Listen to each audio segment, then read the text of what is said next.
Es bueno estar aquí esta mañana.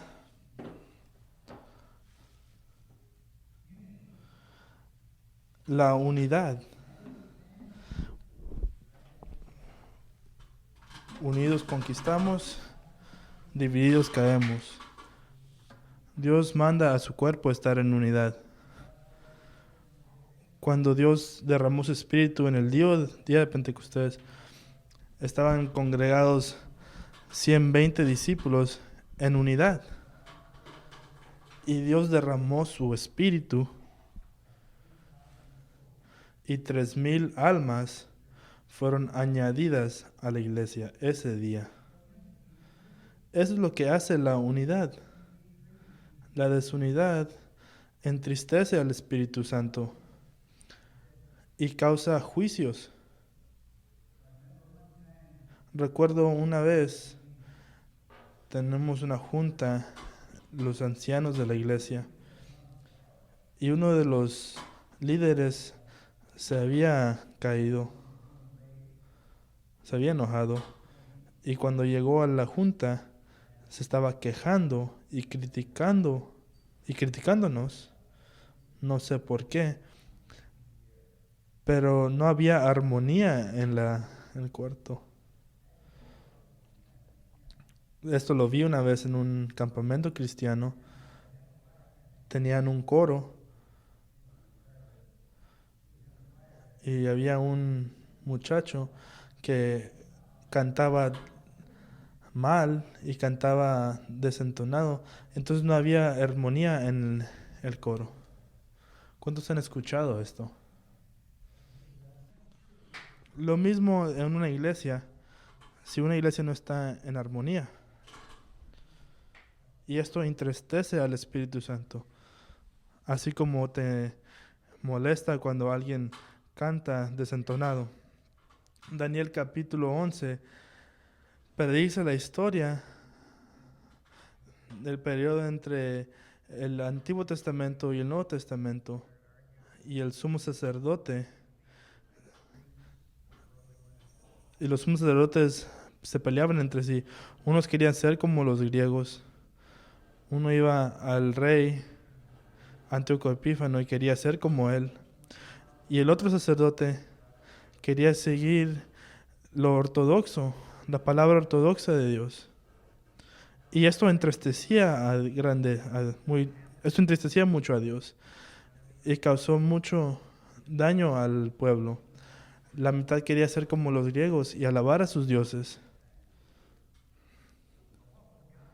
Pero ¿qué era la respuesta de Dios? El Espíritu de Dios estaba entristecido que permitió al diablo que trajera a Antíocos Epífanes, un tipo de anticristo. Y esta persona sacrificó un marrano en el altar de Dios. Es lo peor que puede hacer el templo de Dios.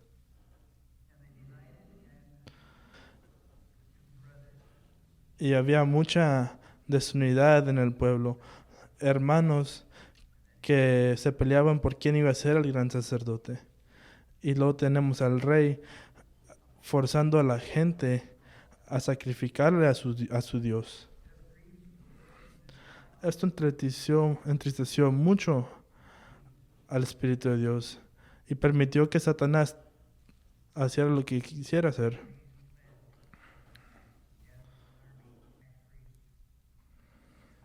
Y por la división, nunca volvimos a ver al sumo sacerdote verdadero, descendiente de Aarón. Porque cuando los Maccabees vencieron al rey de Siria, entonces ellos mismos hicieron los sumos sacerdotes. Ahora eran levitas, pero no eran descendientes de Aarón. Y esta era la regla de Dios. Entonces hubo caos y se peleaban entre judíos. Entonces clamaron a Roma que viniera y estableciera orden entre el desorden. Esto es lo que hace la desunidad. Trae la maldición de Dios cuando su espíritu es entristecido. Y esto puede suceder en las iglesias. Yo lo he visto.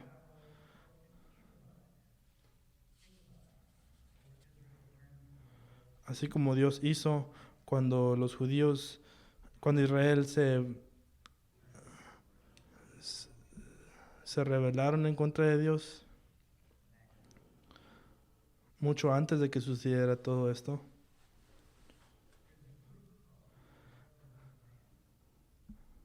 Hay un grupo llamado la Hermandad del Hombre, que los cristianos no pueden ser unificados con estos. Si estamos metidos con esta gente, hay desunidad en la iglesia de Cristo. Mucha gente piensa que es bueno tratar al mundo como nuestro hermano, pero no son nuestros hermanos, ellos son rebeldes, son enemigos de Dios. El mundo es nuestro enemigo. Dios nos manda que nos separemos del mundo para que nos reciba. Ustedes serán mis hijos y mis hijas. Ahora podemos respetar, podemos amar al hombre porque Dios nos manda, pero no podemos estar en unidad con ellos. Dios quiere la unidad, pero no quiere unidad con gente que no es creyente. Y muchas iglesias están aceptando esto hoy en día, predicando que aman al mundo. Y es cierto que sí amamos, pero no nos uniremos a ellos. ¿Podemos decir amén? Debemos de mantenernos firmes en la verdad y no unirnos al mundo. Hay una iglesia metodista aquí en McAllen que ahora sus puertas están cerradas porque se unieron al mundo. Eso es lo que sucede con las iglesias. La desunidad trae la ira de Dios.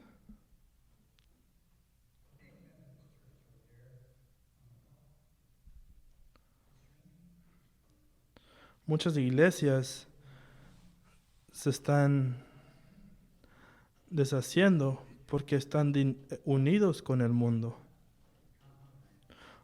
No podemos comprometer la verdad con la verdad del mundo. Debemos de ser fieles a Dios y su pacto, y así nos bendecirá Dios. Dios nos manda a una unidad de la fe.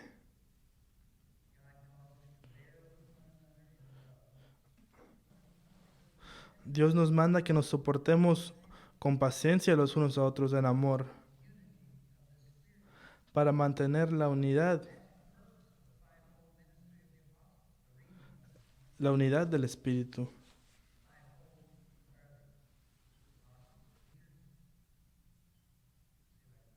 Este es el propósito del ministerio. En el ministerio tenemos apóstoles, profetas, evangelistas, pastores y maestros.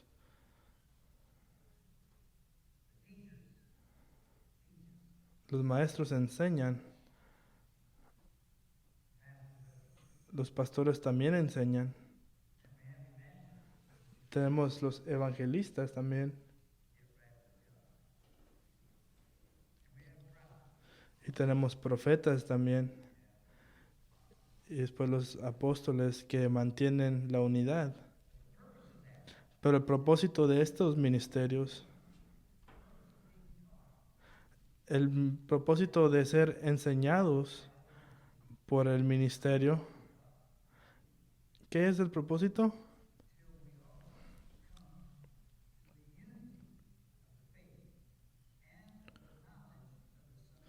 La unidad es el propósito.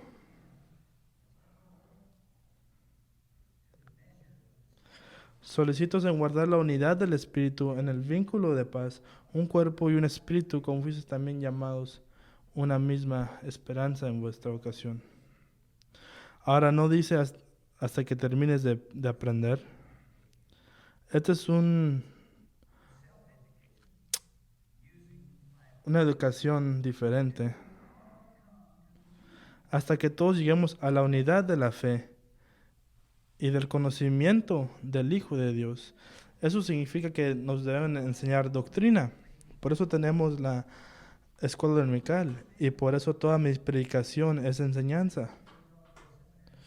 No dice hasta que todos vayamos al seminario y nos eduquemos. Una persona puede ir al seminario y educarse sin saber qué es el verdadero propósito. Y el verdadero propósito es que lleguemos a la unidad de la fe y del conocimiento del Hijo de Dios, a la medida de la estatura de la plenitud de Cristo. Este es el propósito de Dios. Esto es lo que Dios quiere para nosotros. La unidad de la fe es una bendición.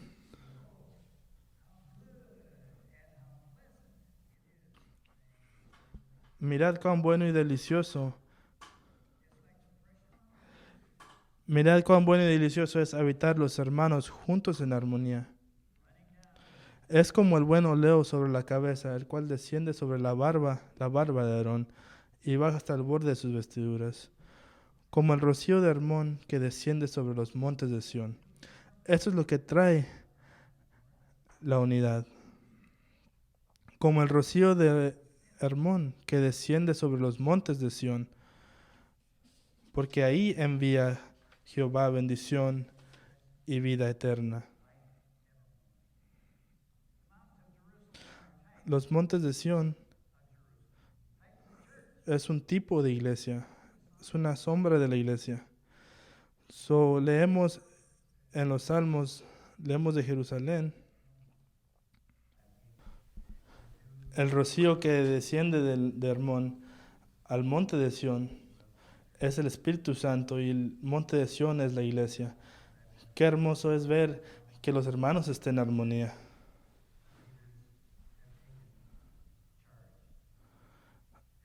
Me da mucho gusto cómo los líderes de esta iglesia han tomado cargo de esta iglesia. Es hermoso, me da mucho gusto y yo le doy gracias a Dios todos los días.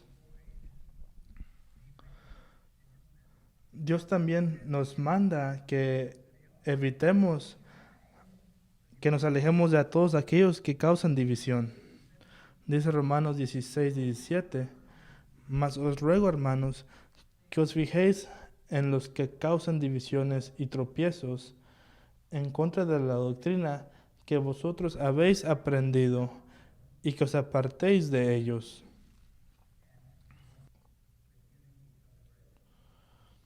Hay que evitar a esta gente y estar en unidad con los hermanos. Ha sucedido mucho en la historia, que aquellos que causan división causan muchos problemas.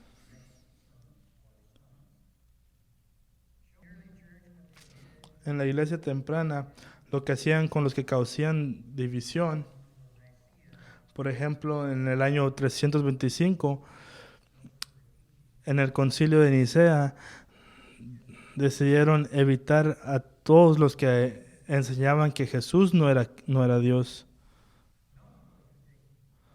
Y obedecieron este versículo que acabamos de leer. Entonces en este concilio, 318 líderes se unieron en Nicea y de esos 318 que consideraban esta nueva enseñanza de que Cristo había sido creado y que no era Dios, que solamente era el Hijo de Dios. A mí me enseñaron una vez que la Trinidad no existía. Y un día mi hermana regresó de la iglesia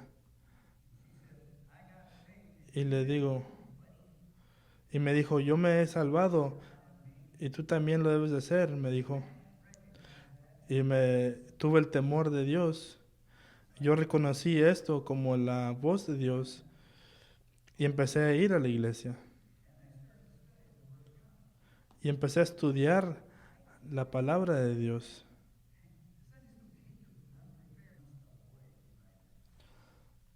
Debemos de evitar a aquellos que causan división. Y los que causan división deben de ser disciplinados por la iglesia. Debemos de disciplinarlos de manera que los excomunicamos de la iglesia si no se arrepienten. Es lo que enseña la palabra de Dios. Y cuando tuvieron el concilio de Nicea, eso es lo que hicieron. Todos los que seguían las enseñanzas de Arian fueron quitados, fueron excomunicados. Y esta doctrina falsa se multiplicó porque es muy fácil de entender cuando enseñas eso, de que Jesús solamente es una creación. La iglesia enseña que Dios es una Trinidad. No causa placer tomar disciplina en contra de aquellos que causan división. No nos gusta, pero tiene que ser hecho. Tienen que ser excomunicados si no se arrepienten. Y esta persona no se arrepintió. Y muchos de sus seguidores se hicieron sacerdotes.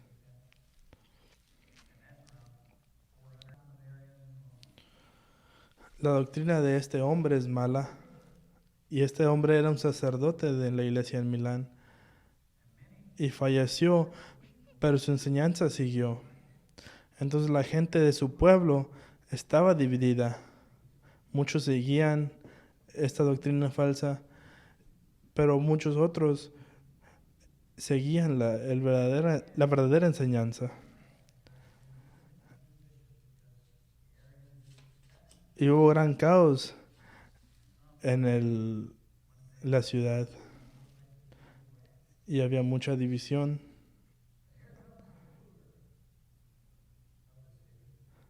Pero vemos cómo viene el rey de esta ciudad.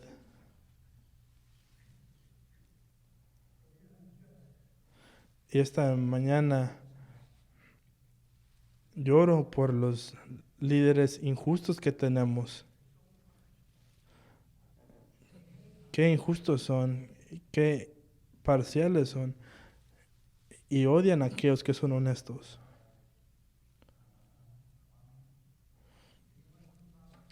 Muchos líderes que son justos que tenemos en este país, que quieren hacer que prospere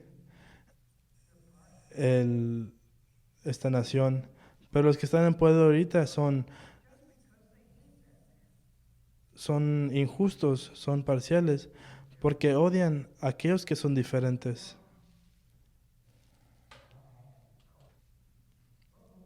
Porque no piensan en sus falsas enseñanzas.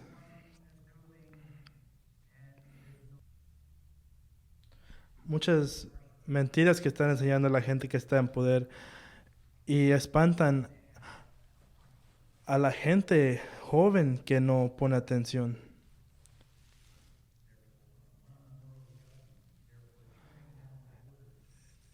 El propósito de esta gente es un gobierno mundial, destruir las fronteras. Esto no es nuevo para nosotros los cristianos. Veamos Génesis 11, cómo hacían esto. Esto ha sido tratado desde el principio del mundo. Entonces los que causan división deben de ser disciplinados. Ahora, ¿qué sucede cuando hay un conflicto entre hermanos cristianos? Dios nos da dos ejemplos de cómo tratar división entre dos hermanos. Si tú pecas en contra de tu hermano, Dios nos dice qué hacer. Y también nos dice qué hacer si nuestro hermano peca en contra de nosotros. Esto lo podemos ver en Mateo capítulo 5. ¿Cómo tratamos si un hermano ¿Cómo tratamos si tú pecas en contra de tu hermano? Ahora Cristo nos ha dicho qué hacer. ¿Tienes a alguien que está en contra de ti, que te ofende o que te acusa?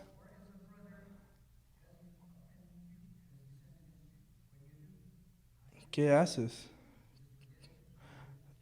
¿Te olvidas y pretendes que no sucedió? No, Dios nos comanda qué hacer. Veamos qué hacer si tú pecas en contra de tu hermano. Mateo capítulo 5, versículo 22 dice, pero yo os digo que cualquiera que se enoje contra su hermano será culpable de juicio. Y cualquiera que diga necio a su hermano será culpable ante el concilio.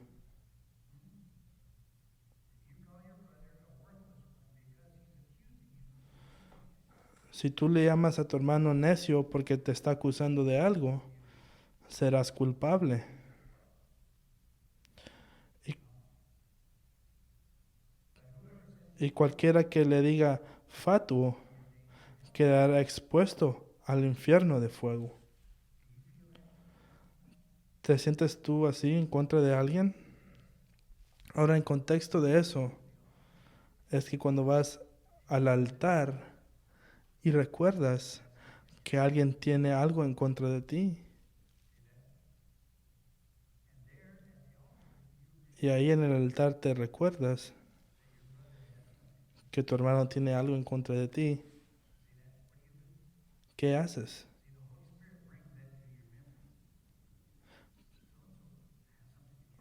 Por tanto, si traes tu ofrenda al altar y ahí te acuerdas de que tu hermano tiene algo en contra de ti, ¿qué haces? El Espíritu Santo hace que nos recordemos. ¿Qué hacemos? Dice que no ofrendemos. Dice, deja ahí tu ofrenda delante del altar y anda, reconcíliate primero con tu hermano. Y entonces ven y presenta tu ofrenda. Ponte de acuerdo con tu adversario pronto, entre tanto que estás con él en el camino. No sea que el adversario te entregue al juez y el juez al alguacil y seas echado en la cárcel. El adversario no solamente puede ser tu hermano, también puede ser Satanás. ¿Y cómo tratamos con Satanás? Tú te pones de acuerdo con él. Ponte de acuerdo con él, aun si es y aun si es Satanás. Porque si confesares tus pecados, Él es justo para perdonarnos.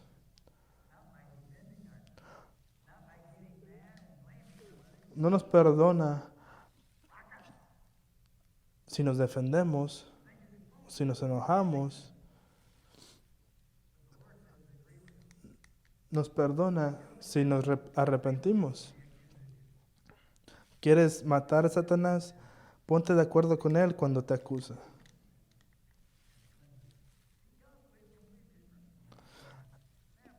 Los caminos de Dios son diferentes a los del hombre.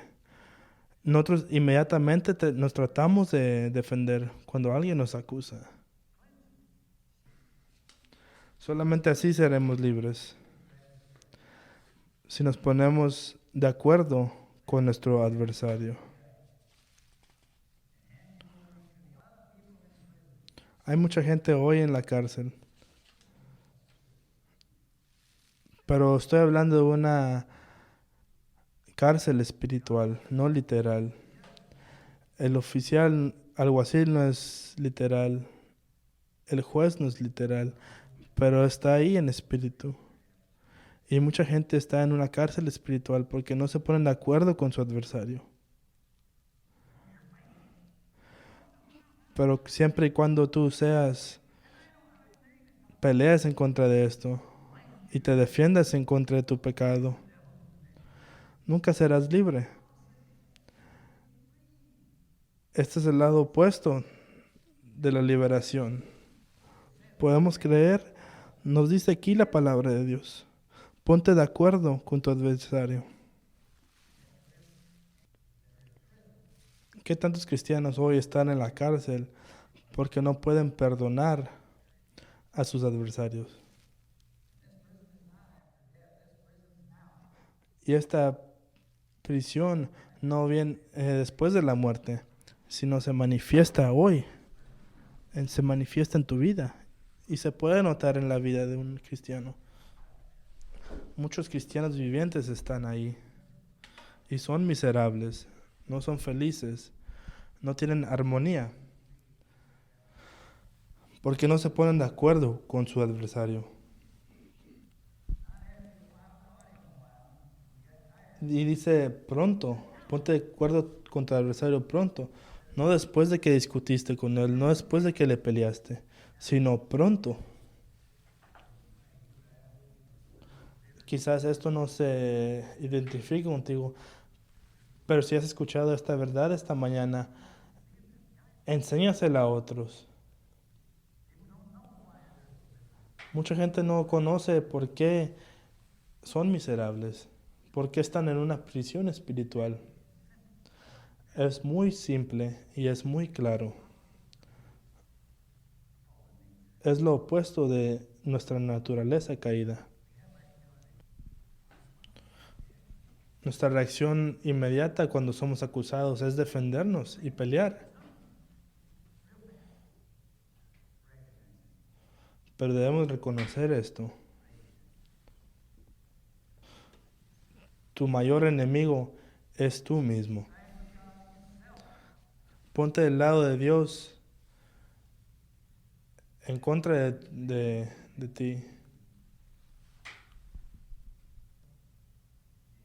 El no ponernos de acuerdo con nuestros adversarios nos pone en peligro de juicio, nos pone en peligro del concilio y nos pone en peligro del infierno.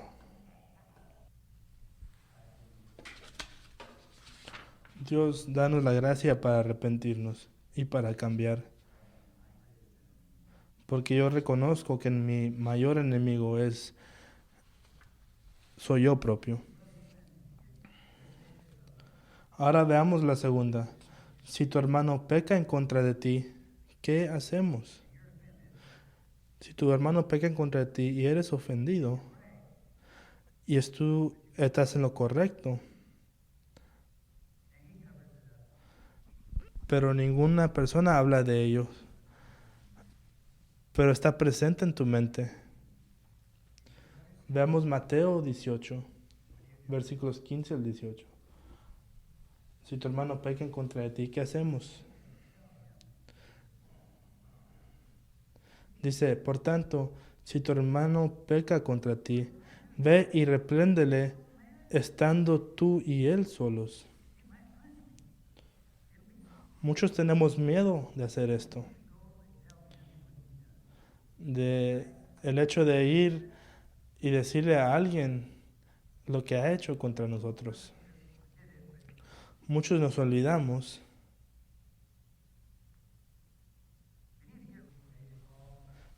Quizás dirás, pero me van a odiar. Pero no te preocupes, mucha gente odiaba a Jesús. Mucha gente odiaba a Pablo. Él no tenía que decirles porque era común. Dice, ve y repréndele estando tú y él solos.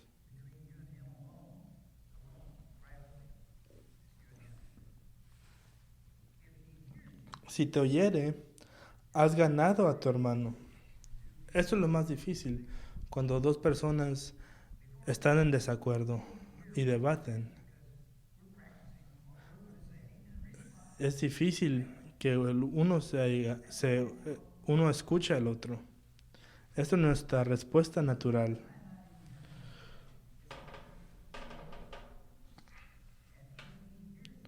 Dice, si te oyere, has ganado a tu hermano.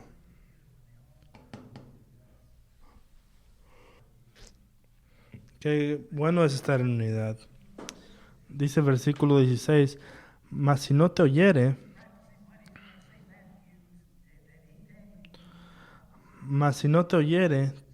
toma aún contigo a uno o dos, para que en boca de 2 o 3 testigos conteste toda palabra. Esto es importante en la ley de Moisés. Testigos. Testigos que deben de ser neutrales. Ellos deben de escuchar. Y si no escuchan, y dice el versículo 17, si no los oyere a ellos, dilo a la iglesia. Y si no oyere a la iglesia, tenle por gentil y publicano.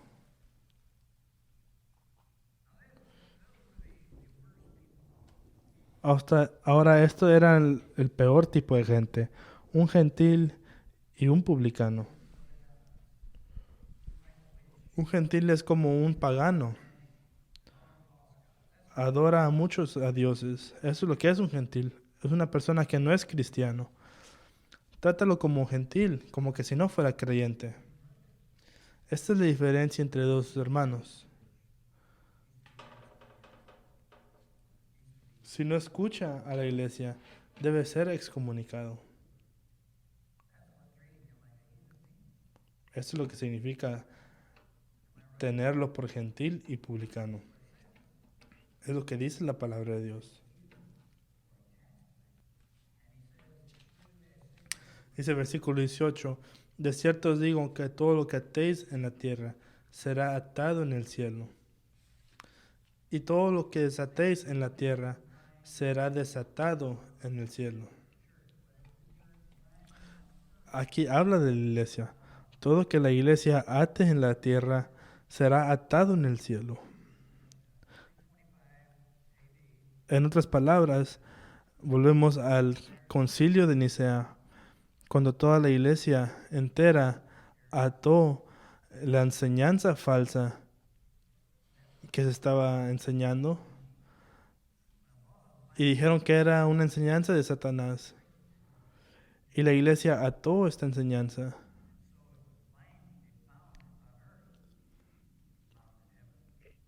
Y esta enseñanza fue también atada en el cielo. En otras palabras, Dios está de acuerdo. Y ahora también cuando la iglesia excomunica a alguien, entonces Dios también los excomunica a ellos. Eso es lo que significa cuando dice el versículo 18, todo lo que atéis en la tierra será atado en el cielo. Y todo lo que desatéis en la tierra será desatado en el cielo. Eso significa todo lo que la iglesia permita será permitido en el cielo. Qué gran autoridad le ha dado Dios a sus discípulos y a su iglesia. ¿Lo podemos ver?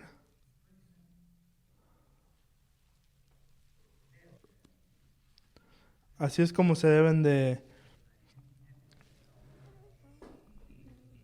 Así es como se debe tratar con los que causan división.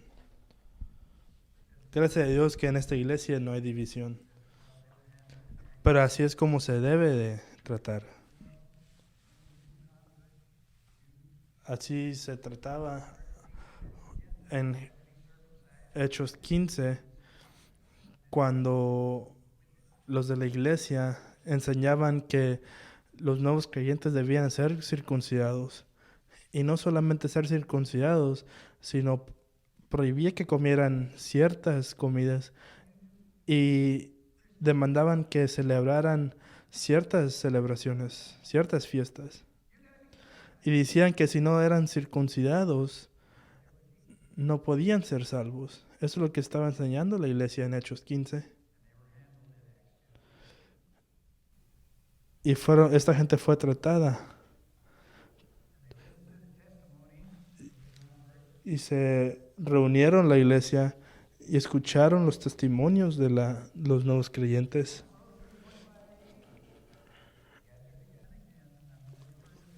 Y esto se hizo otra vez en el año 1619 en el Sínodo de Dort, cuando toda la iglesia reformada de todo el mundo se reunió en Holanda, y esta nación, este tiempo era una nación reformada. Todos los reformadores de todo el mundo se unieron aquí.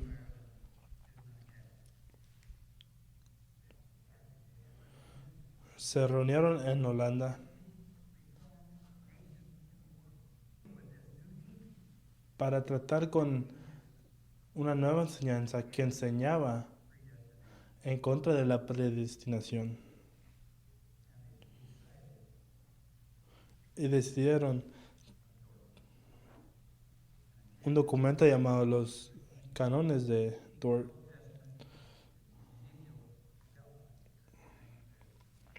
Y trataron con esta enseñanza, la enseñanza de la predestinación, la salvación eterna,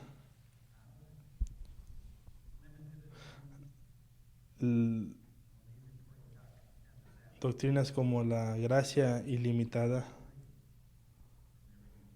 Y todos los reformadores estuvieron de acuerdo. Y esto es lo que nos une a los que somos reformados. Y todo aquel que quiera llamarse reformado debe estar de acuerdo con esto. Lo dijo Jesús. Muchos dicen que estos documentos no sirven para nada porque son hechos por hombres. Claro que fueron hechos por hombres. ¿Qué más sería? Es la iglesia de Dios. Todo lo que es atado en la tierra será atado en el cielo.